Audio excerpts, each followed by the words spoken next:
dip your toe in to the pool, jump into the deep end. Just do it. Start small and start building. And over time, you will be surprised at how God will bless that and how you will develop a fine arts program that brings honor and glory to Him. Welcome to the BJU Press Teacher Edition podcast, where Christian educators are encouraged and inspired as we bring you interviews, practical ideas, strategies, and answer your questions about teaching in today's culture. And here's your host, Jenny Copeland. Welcome back to the Teacher Edition podcast. We are ready for part 2 of our discussion with Darren Lawson regarding fine arts programs in Christian schools. Darren has extensive experience in the realm of fine arts, both on the university and on the pre-college levels. In part 1, Darren talked about the intersection of faith and the arts. He even talked about arts in scripture.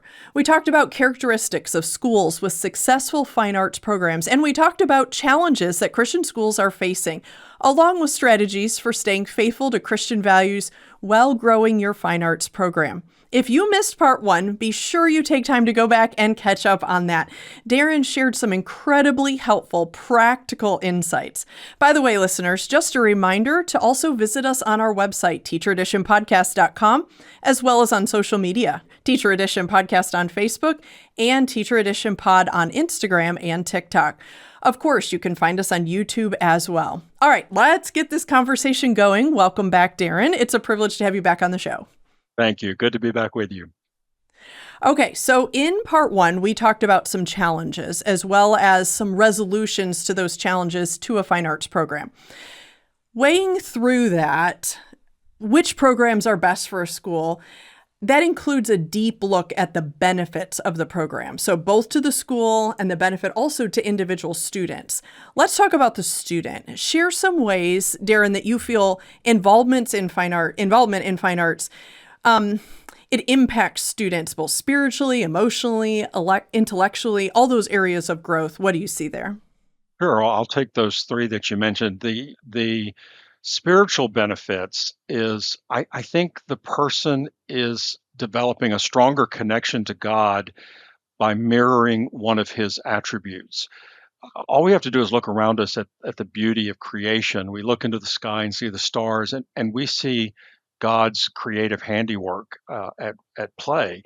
And I think as the students explore that, they get to know God in a deeper manner because we're emulating one of His attributes. I think it's also ways to internalize biblical truths and narratives.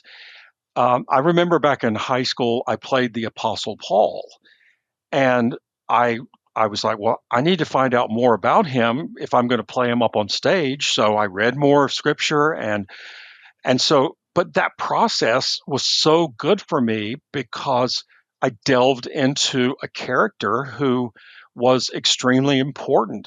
I got a better sense of his depravity before he had his wonderful experience with God, and then what happened after that meeting of God. And so I just think it allows us to kind of internalize those things.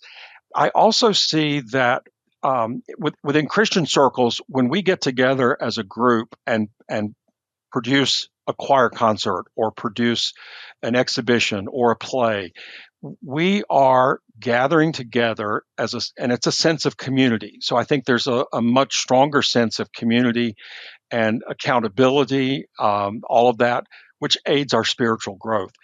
I find as a director, I really get to know the students in my productions, even more so than in class, because I'm actually spending more time with them in rehearsals than I would have in class. And so I'm able to monitor the students during rehearsal. And sometimes I've kept one afterwards and have just said, so-and-so, you seem down tonight. Is there something bothering you? And the two of us would sit and talk for half an hour after the rehearsal, and I would find out what the person was struggling with that day. My dear wife, she loved coming to rehearsals with me, and she would just sit at the back. But what happened was the students started gravitating to her. Oh, hi, Mama Lawson, how you doing? Oh, I had a bad day I can today, and imagine I would that. she would be ministering to these students back in the back of the theater, and so all because we were just so interested in their spiritual growth. Yeah. I've always said that I want the final product um, and the process to both be God honoring. So I Yeah. think that process of leading up to that final product is an opportunity for me to disciple and to love and to uh, get these kids through a very rough day or maybe a very rough part of their spiritual journey.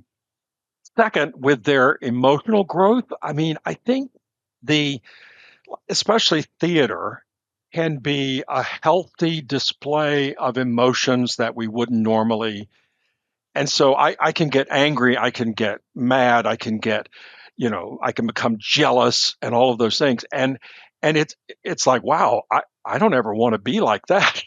I played King Leontes in a play and he becomes overly jealous of his wife and to the point that he just loses complete control. And I remember thinking as I was playing that role, wow, Darren, don't ever let jealousy take That's right. so much control over you. Yeah, true. And then I think it develops empathy for other people as you're Hmm. working with choirs and you're singing together and you're collaborating. You really are getting an idea of how others are feeling. And then finally, I think this is one of the biggest ones is improved self confidence. And that is, as I'm up on stage, um, I go, wow, there's 200 people here. I've got to make sure that this is going to be great. And then you go and you've got a larger audience, and so suddenly over time, you develop a really healthy self confidence through performance in front of others. Now, the last one, the intellectual growth, I think that's the easiest one from my perspective.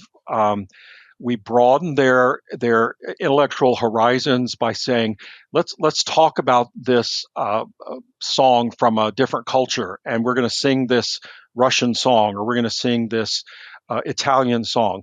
We learn about different cultures. I think it also develops our cognitive. We have to memorize, we have to analyze, we have to do all of those things. And then ultimately, I think that leads to better critical thinking. It's just a great way to come alongside what we're doing in the classroom and help improve some of those skills. Yeah, that's fantastic. And I'm just going to grab on for a second to something you talked about with mentoring students. And this is just such a great opportunity. It's not a memorize your line, stand here, go off stage here. It's an opportunity. This is a unique setting. This, like you said, you get to know them even better than in the classroom. The classroom, they come, they go, the bell rings, they're out of there. But it's more of an informal setting, I guess, and what a great opportunity to mentor them. So I'm so glad you brought that up. Interestingly enough, as you're talking, all these things seem to point back to a biblical worldview. So if a fine arts program is going to shape biblical worldview in students, there needs to be some intentionality there, like we're talking about. What would you say are some key components of a fine arts curriculum that reflects a Christian worldview? What do you see those as? Sure. If we look into scripture, we see very specific examples of the types of creativity that we need to be teaching in the classroom. And I think as a starter, if you're just starting fine arts, I would probably dip my toe into the realm of music. That's just a universal language. Many schools do this. And I would consider creating a vocal program with choirs and ensembles, and then an instrumental program with bands, string, percussion, anything that you're able to do. My band in my Christian high school, I played trumpet in that for a little while, and I think there were about 6 or 7 of us. That was the extent of the band, but it was still a That's great okay. You opportunity. had a Yeah, it was a band. great. Yeah, that's right. And then art would be the second phase that I think I would Okay. implement into a school. And then you're looking at some studio art examples like painting, drawing, ceramics, just introducing the kids to all of those things. And then maybe verging into some graphic design. How do we use artwork in a commercial setting? And many of them will pursue that as a degree. And then think of theater and some other things as storytelling. So I would introduce then theater, and then solo performance would be another way to get kids involved in a theatrical performance, or even a solo performance of literature or poetry. Then the fourth, and a lot of Christian schools are doing this now, and that's through media. So you may want to have a class in photography, or you may want to have a journalism class or a yearbook class. We often don't think of those as fine arts activities, but they really are. They really are. And I think all of those are good. Now, if you ask me to, like, how Darren would you integrate all of this? I think I would start in pre-K and go through about fourth grade. And any of these topics, just spend time on introductory skills. How do I hold the instrument? How do I understand these rhythms? What about notes? What about pitches? All of those things. The school that I'm working with right now, they've got a wonderful pre-K through fourth grade where the kids, it's just part of what they do in addition to what they're getting in the classroom. So they're laying foundational skills that are going to follow them up through their entire school experience. From fifth grade to about eighth grade, I think that's a great place to start some group involvement. So, do we have a middle school choir? Do we have an upper elementary school choir? Those are wonderful, wonderful ideas. And then when we get to ninth through 12th, I think this continued group involvement, and then layering on maybe some solo performance opportunities for the students. So that's a way to kind of package it throughout the curriculum. And I know this is not always possible for every school, but the schools that require this in the pre-K through fourth as mandatory weekly curriculum, and then the people that require participation in one of the performing arts groups. So the school that I'm working with in Florida right now, they have a band program of 90 students, and that goes fifth grade, maybe fifth, sixth grade, all the way up through. Then they have a string program that has 90 students, a choir program that has 60 involved. So that is, it's an ideal type setting, but I think whatever you can do to require that involvement, and then maybe as they move up into high school, give them some options of, hey, you can work with yearbook, you can be a photographer, sing in the choir. There are going to be certain state requirements that you have to fulfill, obviously, if you're certified through your state.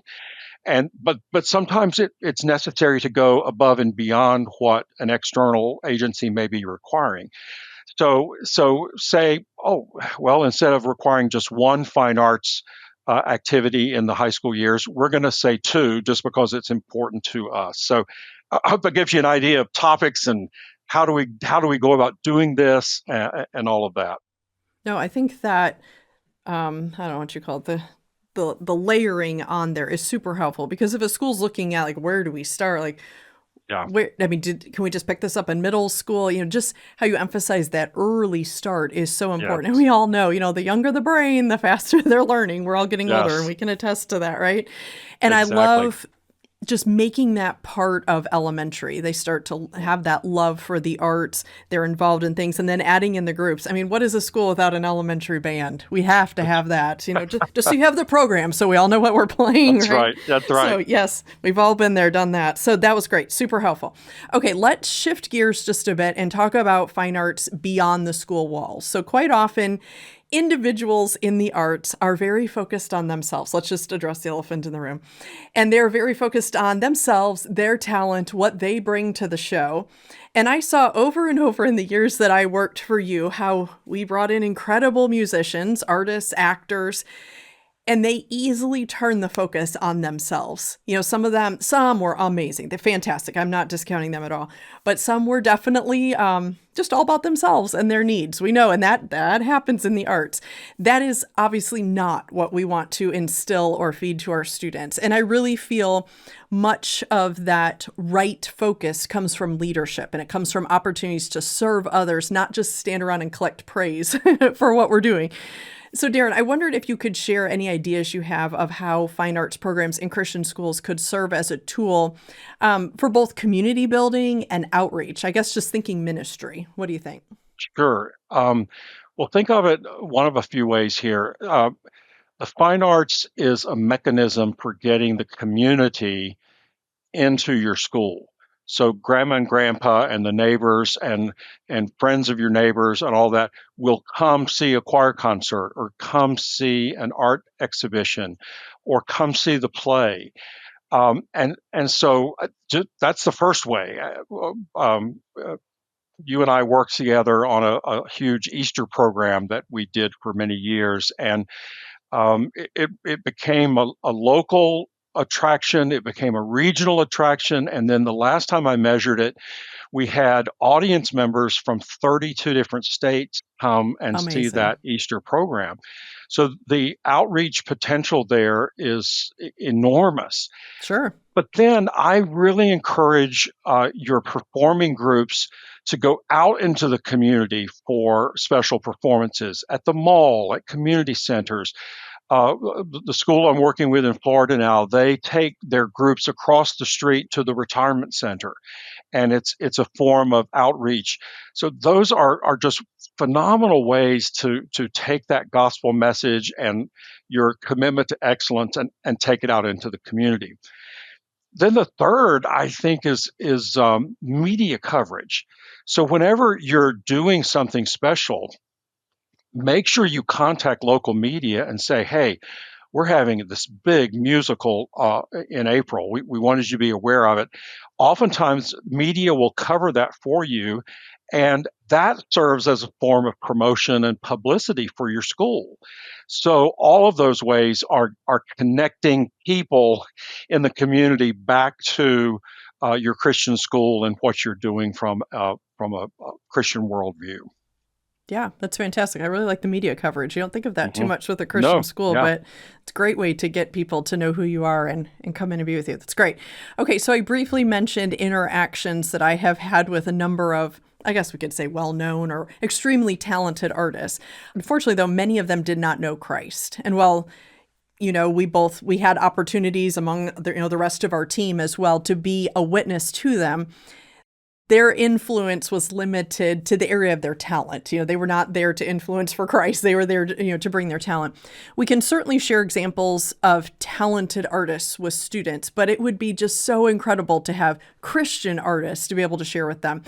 So in all your interactions, you've been in arts around the world. Do you have any examples of Christian artists or artworks that could maybe have inspired you and maybe could inspire students as well? I'll give you an example of a performing arts person, an actor, and then something personal. How's that? So, the musician that I remember having the greatest testimony was Christopher Parkening, the classical guitarist. He would weave his story of faith into his classical concert. And that was such a great experience for our students to hear him up there, not ashamed of the gospel, willing to share this publicly with thousands and thousands of people. And he didn't just do it in this Christian environment. He would do this at concerts all over the place. Another is an actor, and I think uh, it's important that you, especially as you're going into Hollywood, filmmaking, all of that, that you have clear parameters of what you will and what you won't do. And so this particular actor was in a movie, and I went to the premiere of the movie in Atlanta, Georgia, and it was a powerful Christian film. And at the end of it, he and the actress that was playing his wife in the film kissed. And so I was immediately drawn out, and I was like, I don't think I could do that as a Christian. I couldn't kiss another female actor on stage. And so I was like, well, the movie was great, but that was kind of the only downside. This actor, and I'll tell you who it was. It was Kirk Cameron, and Kirk got up and he said, "Folks, I want you to know that I will only kiss my wife on film." He said, "We flew my wife in for that scene, and in that scene, you saw me kissing my actual wife." And my Such a respect for him testimony. just went way up because, Absolutely. again, he wasn't ashamed to have that written in the contract. He wasn't ashamed to give public testimony to the fact that he was committed to his wife. So those are a couple of examples that I think are just great. For me personally, it was my high school theater teacher, Mrs. Sherry Honeisen, and they have been at that school for nearly 60 years, and they continue to teach there. But she drilled into me this desire for excellence for the glory of God. It wasn't excellence to please God or to win favor with God. It was, you're going to do your best because God deserves the honor for what you're doing. And I think that's a completely different way of thinking about it. So I really credit her, Sherry Honeisen, with much of what I became today in the arts. And she's one of these backhaul lights that you don't really hear a lot about, but she's been doing it for 60 years. And her students have gone out and served in great capacities in various places. And I encourage teachers in Christian schools to mentor young students. I had my third grade teacher. I wasn't in Christian school then, but I had a third grade teacher who must have seen something in me and knew that I had an interest in the arts. Her name was Faye Pritchard, and she just passed away a little over a year ago. But she was my third grade teacher, and she came to me and she said, "Darren, I want you to write, cast, and direct a show that's going to be done for the entire third grade here at the public school." So I was like, I didn't know that I couldn't do this. She just said, do it. So I started. So I hand wrote the script, and, I hadn't really studied plagiarism at that point. So I was probably basing it on the latest Christmas claymation kind of thing that I'd seen on TV. But I cast it and I rehearsed it and I got all the props and everything. And we did it for the entire third grade. Now, this was a large public school. Um, and years later, I wrote her back, or I called her actually. I called her and I said, "Mrs. Pritchard, you probably don't remember me." I said, "I was in your third grade class, and you thought that I could do something that I had no idea I could do." And I said, "I want you to know that I've grown up now and I'm actually doing that." And I said, "I've just got a much bigger budget and a lot higher expectations." A So little more my plagiarism knowledge. yeah, I learned plagiarism, and but she was such an influence because she believed in me. So I would just say to Christian high school teachers, if you see, well, any level really, if you see potential there, come alongside these students and mentor them in the arts. You want to be a source of encouragement and guidance for them, because if you're not there, they're going to get their source of encouragement from the world, and I would be much more scared about what they might go into getting their training from someone in a worldly environment like that. But just want to encourage you to be a Mrs. Pritchard and be a Mrs. Honeisen, because they had such an influence on my own personal life. That is fantastic. I love stories like that. Just so motivating to get back in there, keep at those That's right. students. It's That's wonderful. right. Okay, so as we wrap up this episode, it's always helpful for educators to keep an eye to the horizon for what's coming, Sure. what's trending, and just be knowledgeable so that we can best respond to those different things. So, Darren, what are you seeing as you're working in the field of fine arts? What do you see as the trends that are emerging in the field of fine arts within Christian schools specifically? It's actually in AI, and artificial intelligence is where it's going and where we really already are. I've already seen Christian high schools use AI for their theater poster design. They'll say, "Okay, AI, design a poster that does this, this, and this," and it cranks out this beautiful poster. Now, there are discussions that have to be had about, well, are we taking work away from a graphic designer? Um, we don't have those answers yet, and there's still much debate that's going to have to happen. I've also seen AI used for scene design. And so they'll say, we want to design some projections. Here's what we want it to look like. We want it in this style. And it cranks out these absolutely gorgeous background projections. So I think those are some ways that it can be used.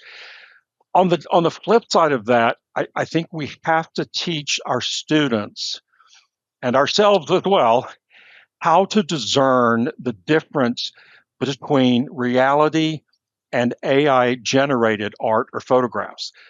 What is reality and what is manufactured reality?